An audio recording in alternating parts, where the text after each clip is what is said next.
All right. Episode 3 of Raiders of the Lost podcast. Is that what we're calling it? Yeah, Raiders of the Lost podcast, episode 3. that's it, man. I actually was thinking today that we should do like the art for it. We should the Indiana Jones movie posters where it's like the cartoon version of Indy, like try to Photoshop ourselves on Indy's So shredded. like the painting style? Yeah, like his shredded body. It's super tan. Just put our heads on top of it. Six pack. Yeah, I can do it. I'm pretty good at Photoshop. I could probably figure it out. Yeah, you can do it. Yeah. I think I can do it. I think it's a good idea. I do Photoshop every day of my life. Well, so. I'll be Karen Allen and you'll be Indiana Jones. Yeah, that's fine with me. Or no, you can be my dad. I'll be I'll be senior. We'll figure it out. We can just do different Junior. versions of We named of a dog Indy. Indiana. We can just have two different versions of Indy, like one with the hat on with like the vest and the other like a different version. It's just Yeah. I mean it's our faces. Mm-hmm. So I think it'd be fun. I think that's a good idea. We'll just take a photo and like the correct head posture and then superimpose it. I'll make it work. Make sure you tan your face to I match can do that in Harrison Ford's Photoshop. chest. Photoshop. Jeez, I can do anything. If there's ever been a manlier man, That's a man. That's what I always say whenever I see Harrison Ford. I'm like, that is a man. That's what they are. Oh, yeah. They don't make them like that anymore. There's some people that are pretty close, but that's a man. how many accidents has he been in flying? And how, So how many. many injuries has he had? A bunch. He got in trouble a couple weeks ago over flying. He didn't follow proper procedures when landing. Oh, really? Yeah, he got in trouble with the FDA or FAA, whatever it's called. He's old, man. He's losing it. I don't know about that. I mean, the guy crashed his plane 2 years ago, and then he was on set filming a movie a couple months later. I'm not saying he's not tough. I'm just saying he's a loser. He's like 80. I think he just was like, I don't give a fuck. I'm No, Harrison Ford. when you fly, it's very specific, like very strict rules on like all procedures Yeah, because yeah. you can kill people, you know. So he's been messing up a lot. He might get his license taken away. Oh, man. He would have if he wasn't Harrison Ford already. Yeah. But when you crash your plane on a All he golf has to do course- is like meet in person, have a lunch with whoever's in charge, and they'll be like, oh, whatever you want, Harrison. No problem. Oh my god, what a cool guy. Anyways, this episode we're doing our top 5 female-led movies. Yeah. And then the requirements is it's a female-led movie, but it's the character is like the main part of the movie. It's not an ensemble. It's not There isn't really- a major yeah. co-lead Yeah. like with the male actor as a co-lead. It's the actress's film. Yeah. Like wholeheartedly. Yeah. And we summed up our favorite as a joint union, As a joint union. Yeah. What is this, a marriage? pretty much. All right. Twins and podcast partners. So our top female-led movies are. Do you know them off? I got the list. Just say the list, yeah. Alien, Silence of the Lambs, $1 Million Baby, Kill Bill, and Black Swan. Excellent list. I think it's a fantastic list, yeah. and I'm very happy about it. There are some want to go over the bench real quick before we get into them. Oh yeah, the reserves. The reserves we have Amélie, Amelie. whatever, I'm not French. Rosemary's Baby, Under the Skin, which is kind of iffy. Gravity, Aaron Brockovich, Thelma and Louise, Blue is the Warmest Color, and Fargo. Oh yeah. Fargo. It's a great list. What is that? Like maybe 12 movies? Yeah, it's like 12 movies. Yeah. It's like a really good list. And so, let's get into it. I felt like for me, I had to have Alien on this list. Yeah, we can start with that. Yeah. So Alien, I love that movie so much. And I guess Ripley, the character of Ripley, is like one of the early female like action stars. Action heroine, yeah. For sure. Like I can't really there probably were a few examples before that maybe. There were a couple, yeah. But I can't think of any off the top of my head. But she set the bar for female action. And then obviously Sarah Connor with Terminator was after that. Mm-hmm. So, but she was like big time, rock star. Big sci-fi action movie. Yeah. And then she's the one holding a gun at the end of the movie, Holding a taking flamethrower. on the monster. You know what I mean? Loved it.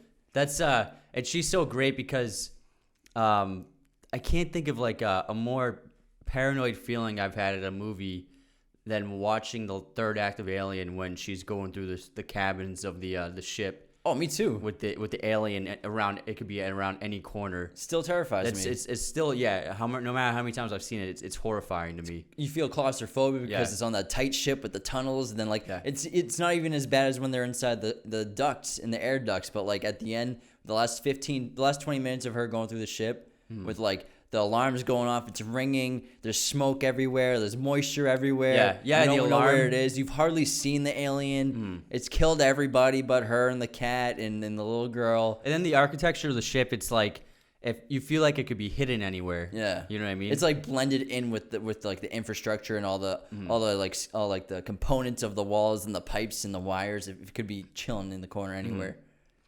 And she really sells that movie, and she sells that last climactic encounter because you can see she has that fear in her face and she's like shaking, but she just keeps pushing herself forward, and it's like you can see the struggle within her, but she just keeps pushing and pushing through like the fear and pain she's feeling. Yeah, and she does deal with the whole misogyny kind of where like they don't think she's tough enough to be there. They don't want to listen to her orders. Yeah. Like when they want to come in on the ship after John Hurt gets the face grabber on him. Yeah. Face hugger. Like she wants to carry out the protocol and not allow him on the ship, and everyone else is trying to supersede her, and they eventually do. Yeah. Like they don't want to listen to her when she's in charge because the captain's off the ship. So she has to deal with the politics of that for sure. But she does a good job navigating through, and then even she shows her worth. Like when she's knows how to use the robotic bodysuits to help move stuff around. Well, that's Alien too. Is that Aliens? That's Aliens. Aliens? Yeah. Oh, my bad. Well, we can add it in. Yeah, I it's mean, just same character. Yeah, same character. Yeah. Well, I think the character of Ripley in general. Yeah. Is she's awesome. She's so badass, and she finds the cat.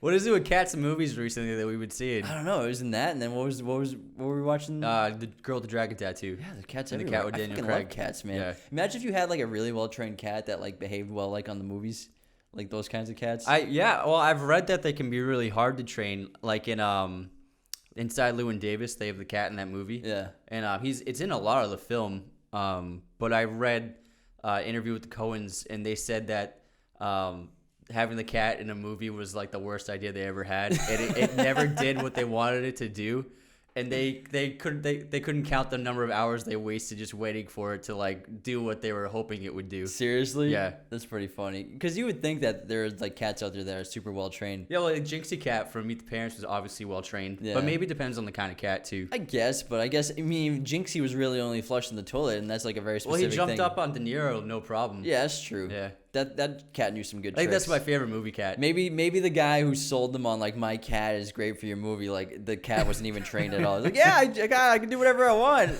And they show up to And set. it was like, oh yeah, it looks perfect. Yeah. And then they probably got one simple shot, and then like they were like getting the rest of the coverage like a few weeks later, and like fuck, we have to shoot we have to shoot this cat. It's too late now in the production. But anyways, back to Alien. Let's sidetrack. I love Alien so much, and I think he did such a good job with that movie.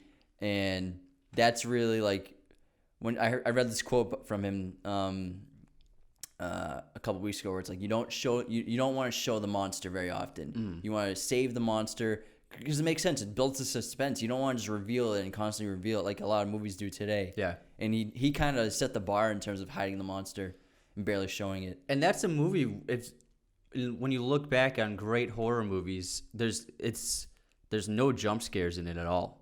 It's all if someone's getting scared, it's from the alien. You know Or what I mean? like when the alien comes out of John Hurt's chest. Well, no, that's what I'm not talking about stuff like that. Like that's horrifying. But like modern day cinema with horror movies, it's always jump scares. Like something's around the corner, but it's not really anything. Gotcha. Or like someone walks in and it's a loud noise to scare us, and it has nothing to do with the monster at all. Or the story. Yeah. Like horror movies nowadays, they try to scare you so often that and the scares have nothing to do with the actual danger of that's created in the movie. And it's just a waste of time, and it's just like a gimmick. The great thing about Aliens is you're just waiting for the scare. Yeah. And that's what makes you so scared when it happens. It's the build-up. It's the suspense. That's the difference between like a shitty horror movie and a great horror movie is the power of the suspense. Yeah. I mean, it's called Alien. Yeah. And let's say it's the first time watching it, you're like, where's the alien? Yeah. And it doesn't show up for so long where you get a good view of it. Like the first time you actually see it, a good view of it is when it's hiding in the chains above the guy. Yeah, it kills the what's his name? Jeffrey, I can't remember his name. Like the mechanic guy. Yeah, mechanic guy. And like that's the first time you see it, like And it's shaking. drooling, and then you're like, what the fuck is that? I mean, when it comes out of the guy's chest, that's shocking as hell too. But then it just runs away. But like to get a good view of it, and it's like 45 minutes into the movie. Yeah. And again, the movie's called Alien, and you're just, where is it? Where's this freaking thing? Where is it? That's what's so good about it. And the design of the alien is unbelievable. Yeah. Like, you couldn't picture it being any better than that. Yeah. The guy who's doing those. It's monster absolutely designs. terrifying. It really is. Yeah. But yeah, it's an amazing movie. All right, let's move on. We got Silence of the Lambs next. Nice. And we just watched this. So yeah, Silence of the Lambs. I've maybe seen it 5 times and it always blows me away every time. And it's one of those movies that it's so dense with symbolism, great writing, great acting that every time you watch it, you pick new things out of it. Mm-hmm. And I watched it the other day with you, and I forgot how much Hannibal Lecter's in it in the beginning, but also I forgot how great Jodie Foster's performance is. She makes the movie. She's amazing in that movie. It's all on her. Within a minute and a half of the movie, you're like, wow, she's great, like already, and she's just running around and like doing some random stuff. But she's perfect for the role. The scenes that she isn't in are very short. Yeah, and she just owns that whole movie. She does such a good job. And they really show you how she's like a needle in a haystack within that industry of being a woman. The first shot you see of it is when she's at Quantico and she gets in the elevator, and there are like 6 guys in the elevator, and she stands in there and she's like 2 feet shorter than them all.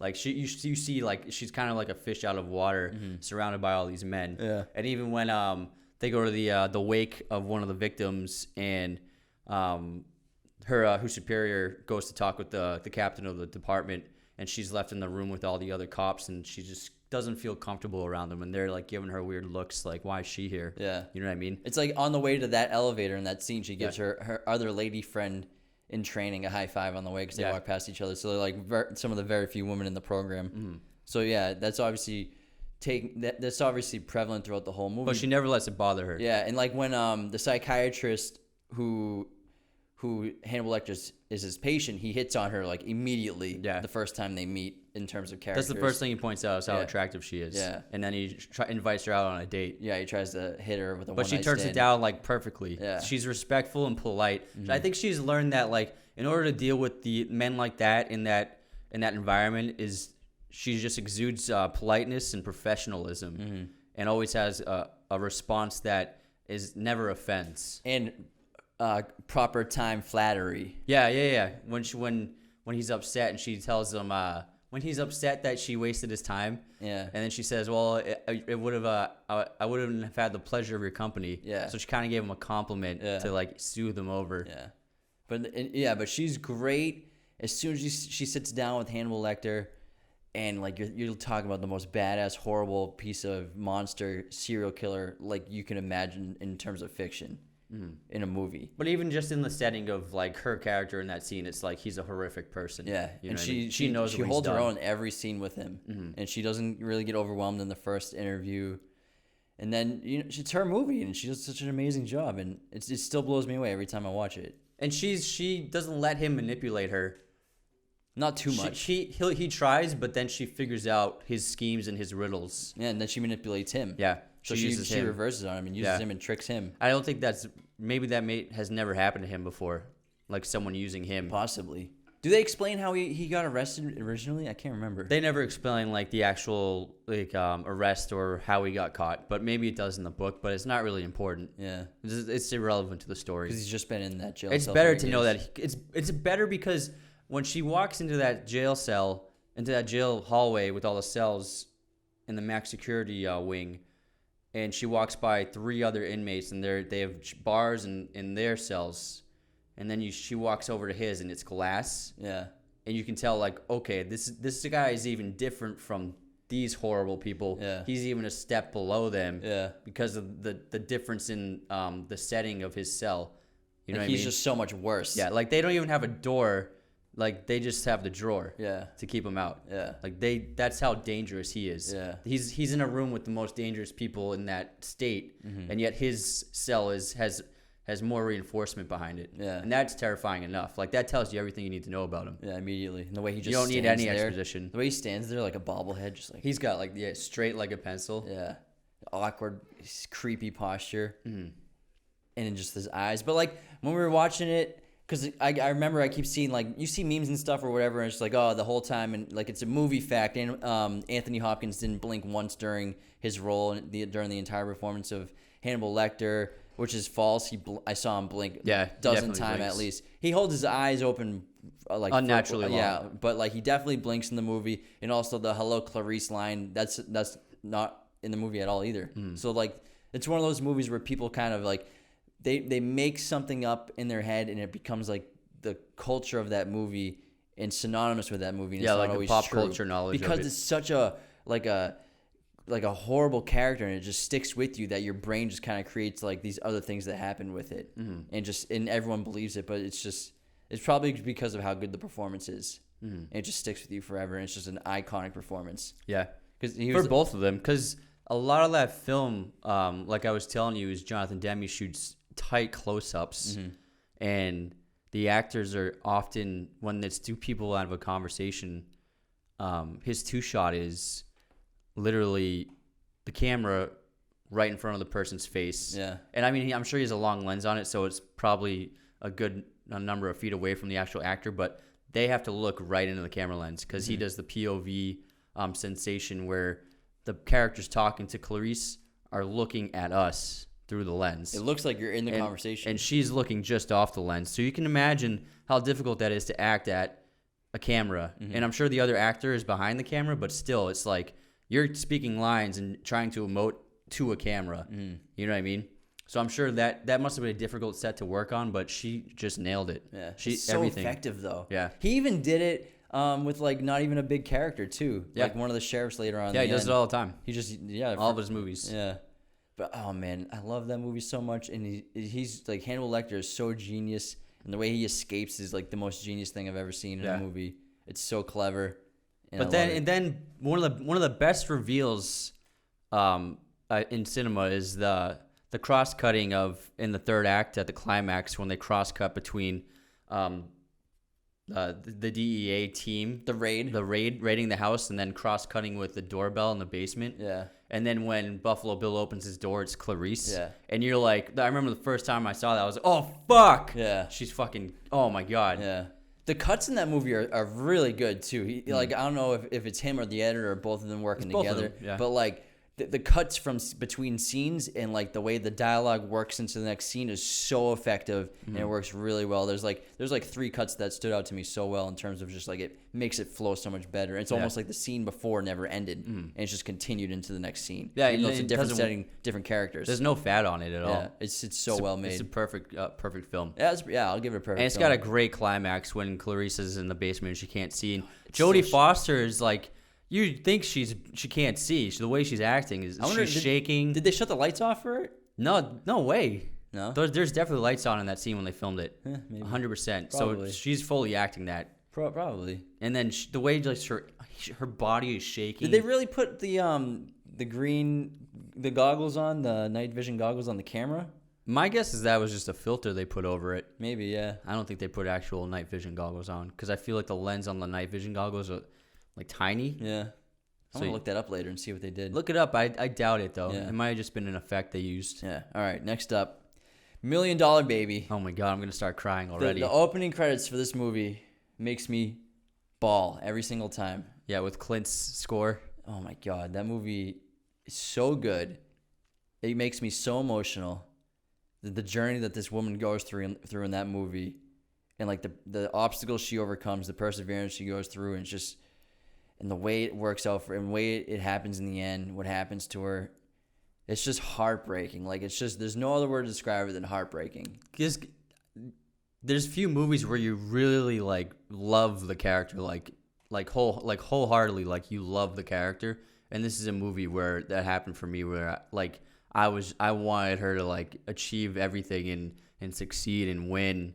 And then at the end when she gets paralyzed, it's like a member of your family got paralyzed. You know what I mean? Yeah. Because Hilary Swank connects to the audience so well in this movie. Yeah, her character. Everyone, you can relate to her in so many ways because everyone's going through tough times in their life. That's like, you don't realize that until you're older. Like every person you meet, no matter if you like them or not, if they're a jerk, if they're nice, if they're rich, if they're poor, everyone's going through struggles. and hers are pretty tough, and you see it firsthand. That's the whole opening of the movie, is the struggle she's going through with having no money, having a crappy job, having a horrible family, and then she's just trying to follow this dream, this random dream of boxing, and no one takes her seriously. It takes like 30 minutes for Clint Eastwood, his character, the trainer, to take her seriously or even consider her. The only person who like has like optimism for her is really Morgan Freeman's character. But then people finally, when he starts giving her coaching and he starts to believe in her, he finds out like what's really deep down inside of her, and how big her heart is, and how much drive she has, and she just wants to succeed at something in her life. Yeah, and I think it really shows a character that we don't see often in movies, because like oftentimes in movies, like when we see like a day in their life to understand who they are, it's like they're usually pretty average and like pretty well off for majority, and Normal like apartment. if there's something wrong with them, it's like one thing happened to them, or one like they lost a spouse or something, like someone broke up with them, like it's nothing too bad. But like with her, like her entire life is a struggle, and it seems like it always has been. There's not a single thing She was positive about it. born in a trailer park, and it's like a perfect representation of like, you know what? For a lot of people, life is really hard. You know what I mean? Day to day, yeah. Like a lot of movie characters, they're pretty well off. They often have like beautiful homes and apartments. Dude, half the movies made in Hollywood are the plights of wealthy, rich white people. Yeah, That's exactly. Every freaking But movie. even for like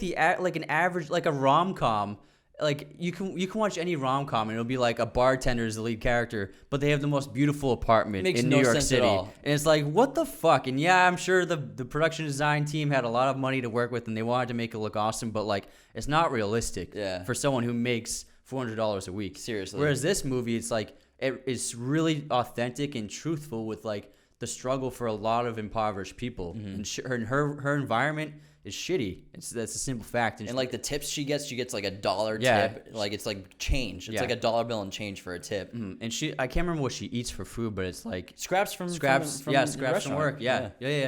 It's like her life is really hard. People are like that. Yeah, and it's not just like, oh, like, and you see so many movies where like someone, like there was a car accident, and they lost their someone that they love, and it's like, okay, here we go, they lost a loved one. But like this is much more truthful to like just life for this person has always been hard. Yeah. You know what I mean? And that's why you want her to succeed so much, because she's suffered so much. And Clint makes you suffer with her. Yeah. For a while. Yeah. You feel her pain. You feel everything she's going through. And you don't see her successes until she wins her first fight. Yeah. But you know what the thing is? She never complains, and she's always optimistic about fighting. You know what I mean? She never like lets herself get down. She just like wakes up each day and just keeps going. Yeah. You know what I mean? Which is what it takes to achieve anything great. Is you got to suffer every day, and you got to work every day to make something of yourself. And still, you can work so hard and achieve what you want, and it can still be ripped out from underneath you. Yeah, that's life. It's life. It's such a good metaphor about life.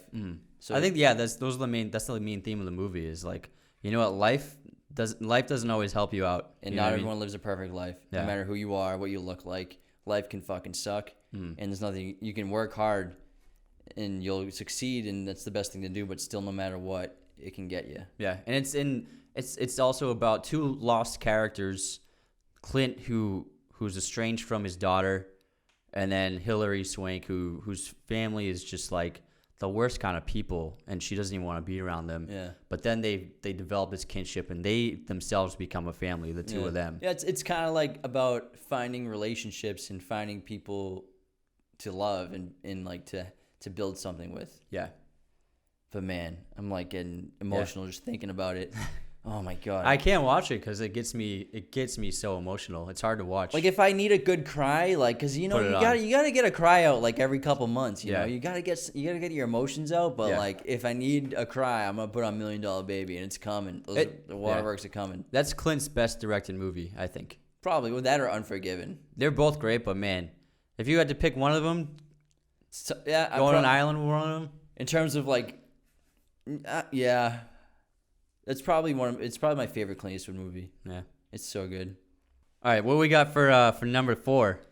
Number 4 on our best female-led movies list is Kill Bill. Oh man, Kill Bill. How many times have we seen the Kill Bill movies? I don't even know. It's got to be. I swear in to God, the 30s. this is 30s to 50s. Yeah, I wouldn't even be somewhere surprised around if it's there. like mid 40s, 50s. Me either. And even not even seeing the whole thing, but seeing a large chunk of the movies, more than that. Because it used to be, it was like that AMC movie It every was, month. AMC played that all the time. And plus, we have it on DVD and Blu-ray. I put it on Netflix. Whenever it's on Netflix, I put it on like maybe 5 times off Netflix. But like, I've seen this movie in the second one. We can put them both together, like Kill Bill and Kill Bill Volume 2. Because it's basically one big movie. Maybe like 90 times total. Like, it's absurd how many times we've seen this movie because I freaking love Beatrix Kiddo. One of my favorite characters in film of all time. Seriously, I love her character. She's such a badass, such a fighter. She exudes coolness. She's charming. She's intelligent. She's just a badass motherfucker too.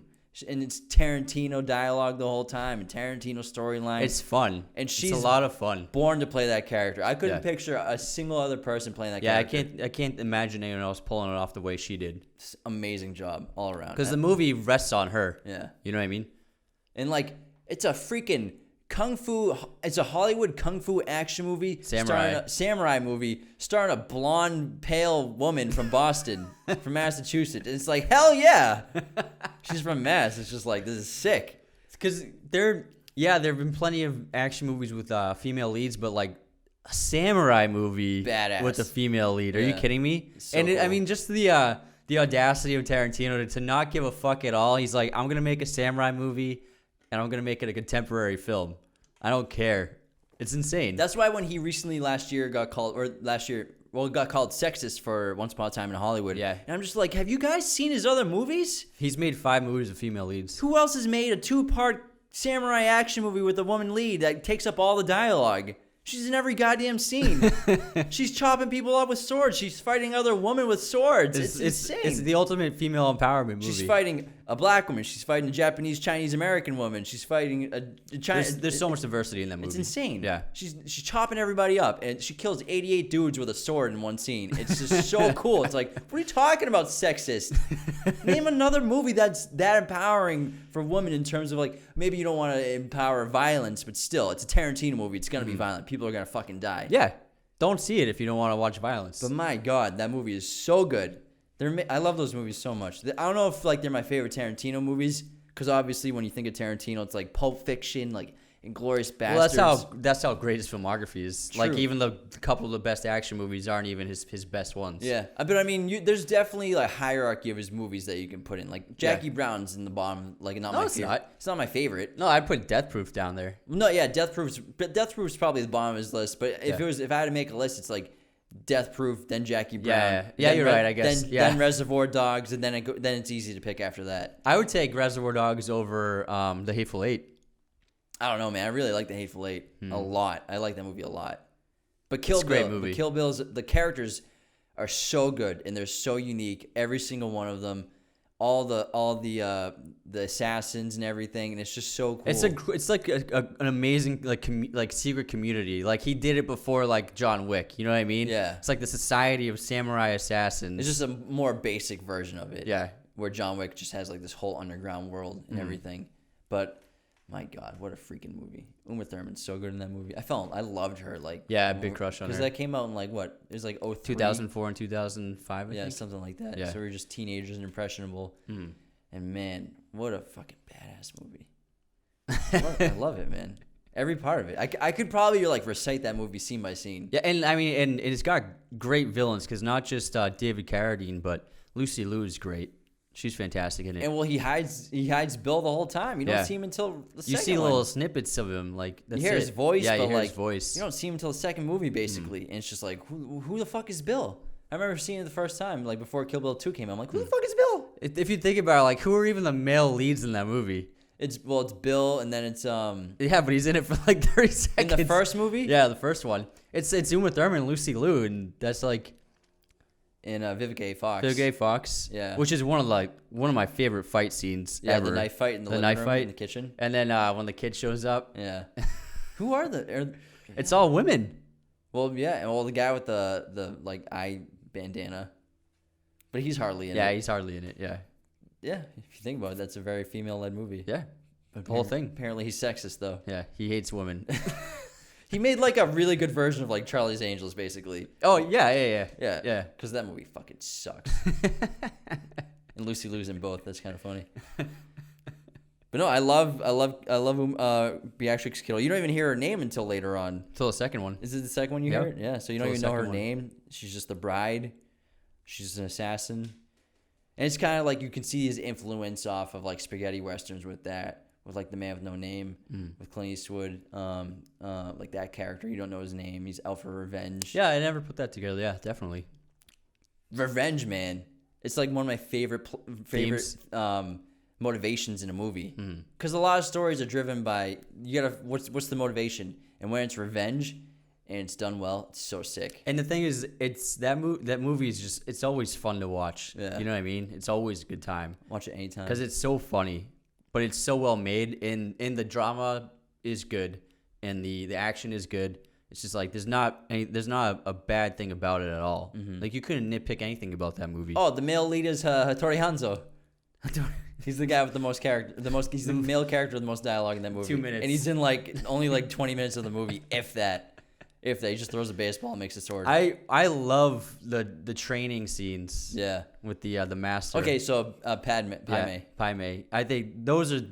It felt like with Tarantino movies, because the way he films and the story structures he has, and then also Ennio Morricone's scores, it feels like you're watching a movie in the 70s when you watch a Tarantino movie. Oh, you know what I mean? absolutely, for sure. And with those scenes especially, it looks like, I don't know, he might have shot those in 16, and maybe, but they just felt like they were ancient film. You know what I mean? Sound effects, like the the sound they, like, effects. do like jump kicks. Yeah. But also like the way they fought too. Yeah. It looked so. I wouldn't say it's corny sometimes, but it's like it works. But I think it's ultimately that film is like the ultimate representation of Tarantino bringing all these obscure genres that he loves, like foreign cinema and kung fu cinema and samurai. Even animation. Yeah, anime. Like he brought all these subgenres of film and he brought them into a mainstream film for American audiences, Yeah. which no one else really does. You know what I mean? I can't think of another movie that it's purely a practically shot film, and then there's a 10-minute segment of just anime.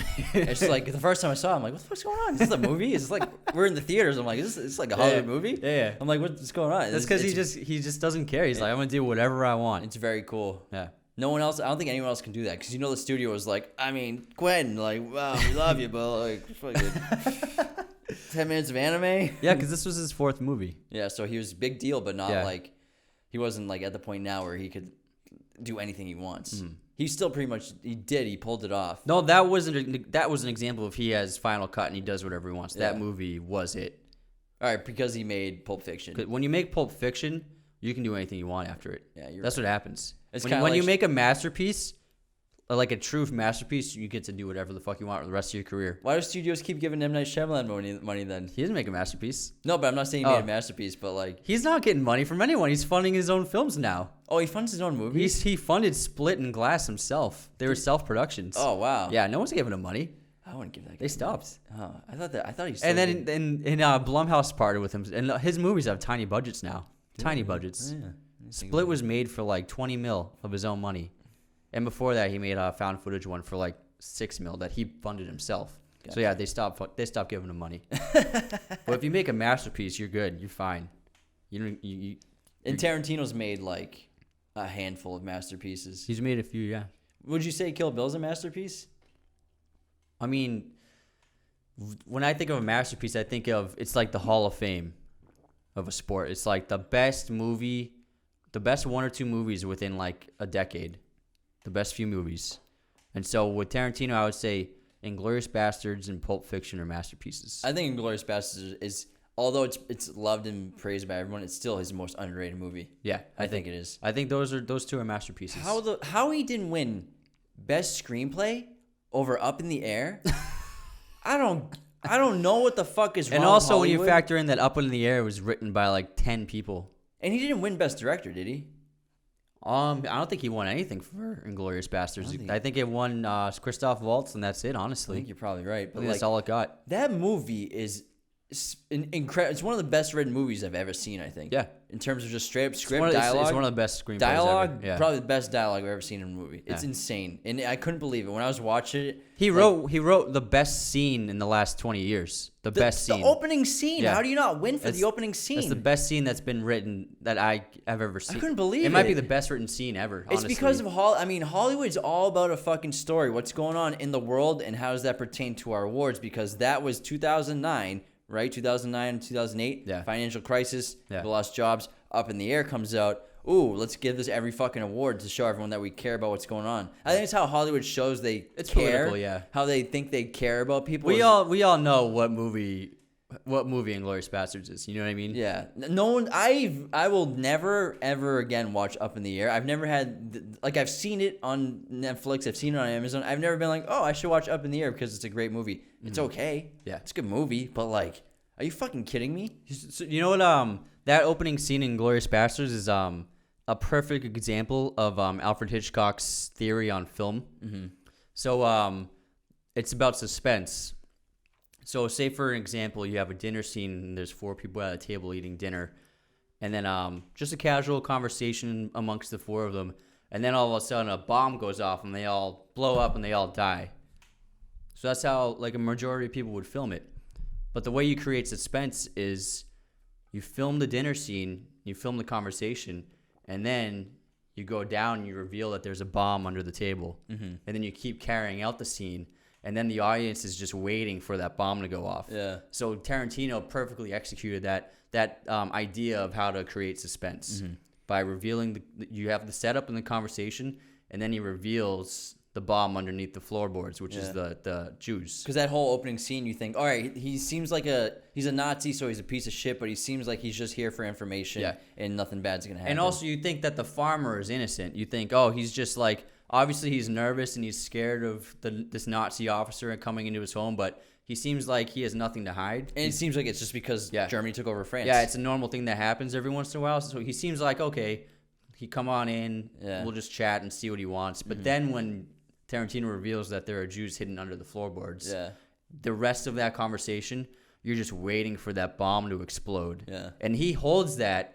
He it's like stretching a rubber band. You just stretch it and stretch it and stretch it, and then eventually it just breaks. Yeah. You know what I mean? And that scene is just perfect. It's a rubber band that gets stretched until it explodes. Yeah, it's like a 12-minute scene too. Yeah, it's a long one. I love that scene. I've watched the opening. I've just watched that scene just to watch it and not watch the whole movie before. Yeah. But like all the Tarantino movies, if you put it on, there's a good chance you're gonna fucking watch the whole thing. Pretty much. That's why I don't like to. I love to watch his movies, but when I got stuff to do, I don't like to put his movies on because they're all like 2.5 hours long, and you're just gonna be like, here we go. There's no way I'm not gonna watch the whole thing. It's fucking midnight. I got work tomorrow, but I just turned on freaking Reservoir Dogs. Here we go. All right, next up, Black Swan is the final film on our list. Black Swan. And let's just say this isn't like a ranking. I'm just reading them. Yeah, it's just we didn't rank no this. order. These are just top 5 in random order. Black Swan, one of Darren Aronofsky's best movies. Hands down. It's my favorite Aronofsky movie. It's up there. It's up there. I still like the drug one. What's it called? What's it called? Requiem for a Dream. I think Requiem for a Dream will always be my favorite Darren Aronofsky movie. But Black Swan, one of the best performances probably in the last 15 years. Yeah, she's insane in this. She's so good. She's so good. Sensational in it, and the realism he makes you feel in the movie, and like trying to there's a lot of symbolism too, building the empathy for the character. Like she's just kind of like same thing, struggling, working hard, trying to achieve this almost impossible goal, and when she eventually does achieve it. But it's just hypnotizing. It's like a fairy tale. Yeah, he shot it all handheld, film.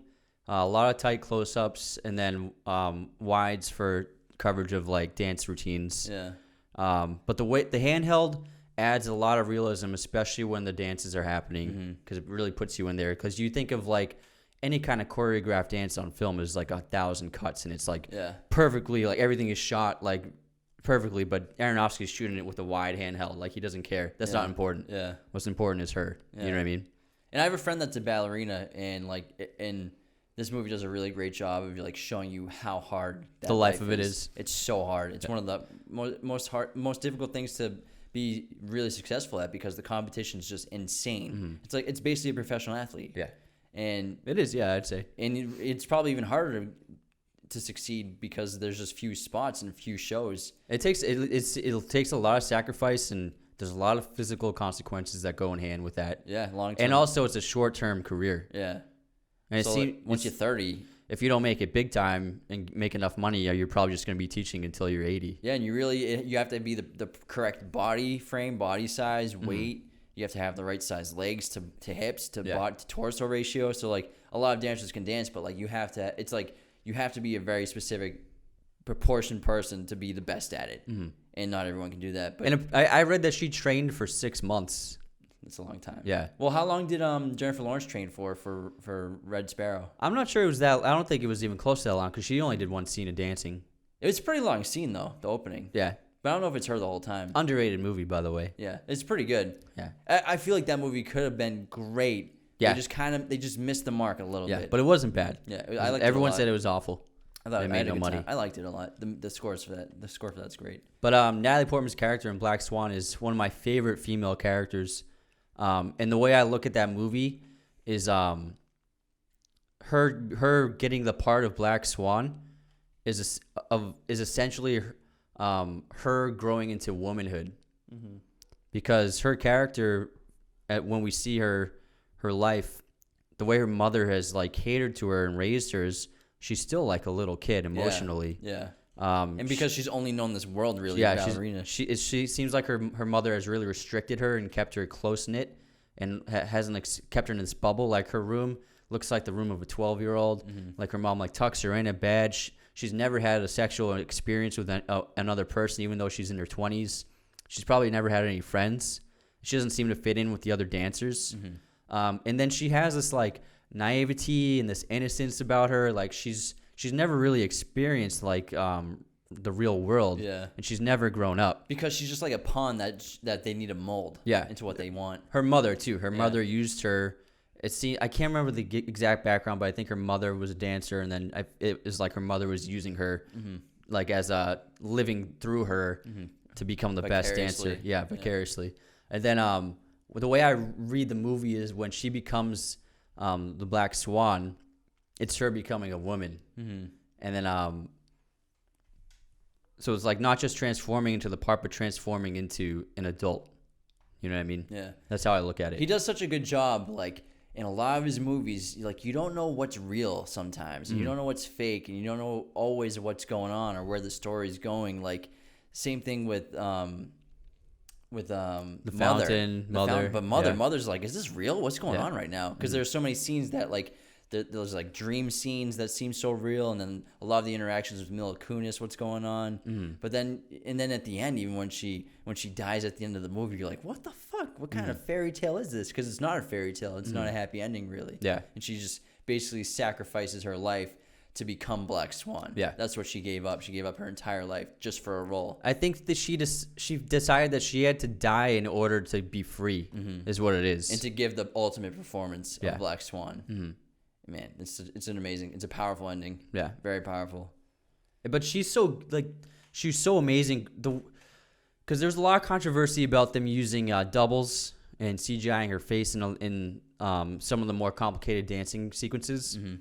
But I mean, and people were mad that they didn't hire actual ballerinas, that they hired an actress who trained as a ballerina for the movie. It's a movie. Exactly. But also it's like acting is a completely different art form, and I cannot imagine anyone, like any actress, being able to pull off what she pulled off when she's dancing and emoting so much. When she's like crying while she's dancing. Crying when she's dancing, and she's doing these complicated routines, but she's giving so much with her face, and it's just like there's rarely performances where I see stuff and I'm like, wow, that's incredible. Yeah. You know what I mean? People are so naive though. They don't understand. It's you know how hard that is to do? Unbelievable. You can't just have any person be the actor of a leading movie. Pick someone up off the street and be like, here, be the lead in this Hollywood movie. It only costs us $80 million to make. We're depending on it to make a profit. But we hope you can act. You're a great dancer, so hopefully you can be great. There's only 15 minutes of dancing, so hopefully for the rest of the 100 minutes of the runtime, you can act really well. It's fake. It's a fucking movie. It's a story. Who cares if they CGI her face? Even if they did it, who cares? Yeah. Who cares? It's a fucking movie. It was a big story. Stunt doubles. How is that a story? No.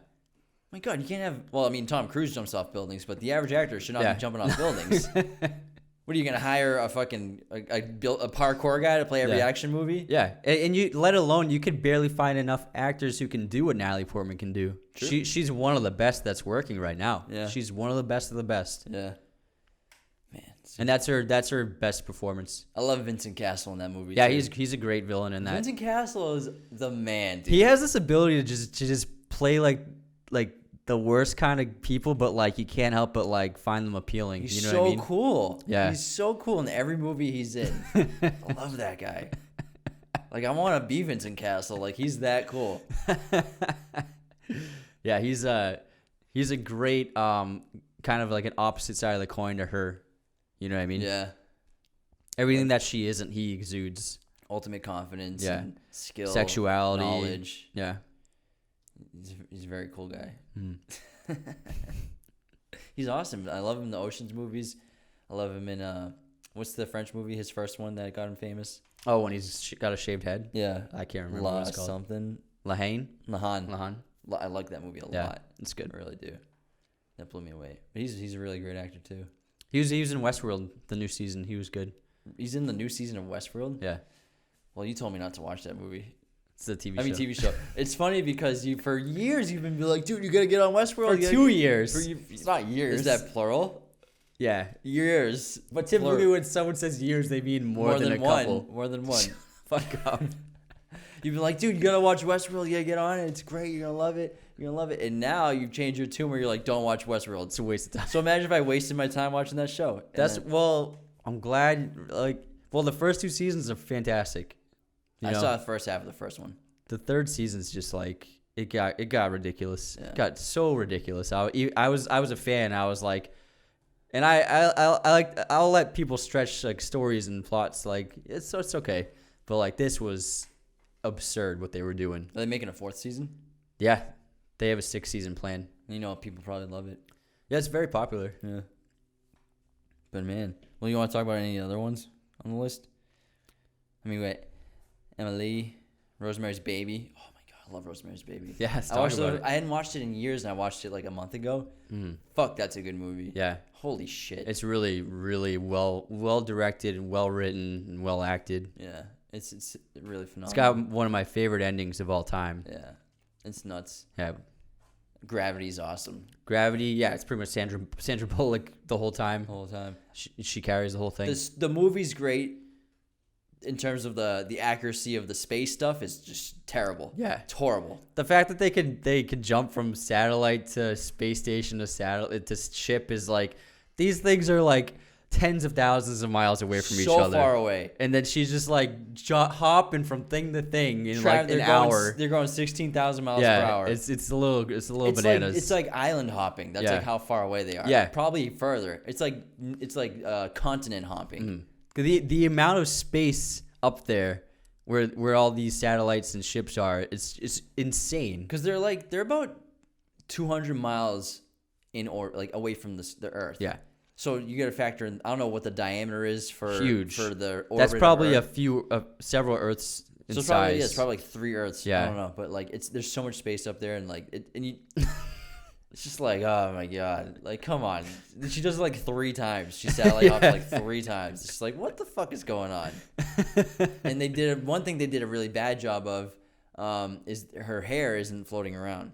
Because if you have long hair, this happens with female astronauts when they're she is like her hair is barely much longer than yours in that movie. But it should be floating around. Like my hair would be like going like this. Yeah. Because if a woman or like if someone with long hair is why can't a man have long hair? If a person with long hair is in space,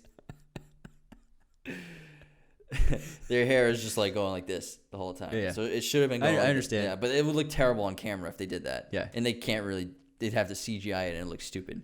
So Yeah. obviously for a movie, it would look Hair is bad. a really hard thing to do CGI. Yeah, so I understand why they didn't do that, but like, there's still a lot of inaccuracies scientifically and technically in that movie, but it's still a great movie. You can't, yeah, but I mean that shot where it's just stuck on her helmet and she's flipping Oh, I loved it. and Yeah. she's going out into nothingness. That, oh my god, what a moment. Yeah. Oh my god, that makes the movie. It's a really cool movie. I liked it a lot. I love space. Alfonso. Alfonso's the man. He's the man. And Emmanuel. They're the mans. All right, we're 50 minutes in. All right, let's cut Should it. probably cut it there. That's episode 3 of Best female-led movies. Raiders of the Lost podcast. Thanks for tuning in, guys. Enjoy the day. Bye.